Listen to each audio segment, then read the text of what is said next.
Hola a tots i a totes, em dic Berta Pla i estic cursant l'itinerari d'Humanitats al segon de batxillerat i us vinc a recomanar una novel·la per a aquest Sant Jordi. Aquesta novel·la es titula Tot el que podríem haver estat tu i jo si no fóssim tu i jo, de l'Albert Espinosa. I les vostres preguntes deuen ser: per què ens recomana aquesta novel·la? Quines són les raons per les que li ha agradat tant aquesta novel·la? Doncs bé, és molt senzill. En primer lloc, l'Albert Espinosa és un autor excepcional. Ha escrit teatre, cinema i literatura i sempre ha begut de les seves experiències personals, encarant-la sempre des d'un cantó positiu. I crec que en aquests moments ens pot anar bé, ja que estem visquent una situació una mica complicada. En segon lloc, aquesta novel·la, a part de tractar els temes més humans com poden ser l'amor, l'amistat i la mort, està encarada en un context de ciència-ficció, és a dir, planteja una realitat totalment diferent a la que ens podem imaginar, i això ens ajuda a evadir-nos més fàcilment dels problemes que estem visquent actualment. I després, en tercer lloc, però no menys important, és que aquesta novel·la a mi em va ensenyar a relativitzar els problemes, és a dir, a la vida aniràs trobant-te pedres pel camí, i sí, potser et costarà molt superar aquests problemes, però s'han d'aprendre d'ells i saber-hi conviure. I això és el que a mi m'ha ensenyat l'Albert Espinosa amb tota la seva obra literària.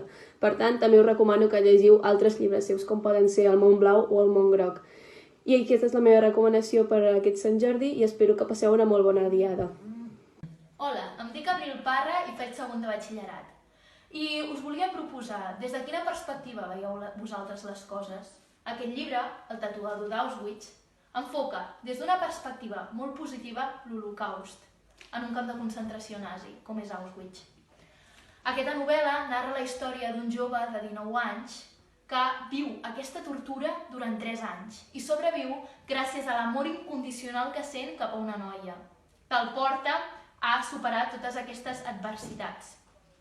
És per això que us recomano aquest llibre, perquè entengueu d'una manera justa la nostra història i, sobretot, us deixeu transportar a l'Alemanya nazi de fa 8 dècades.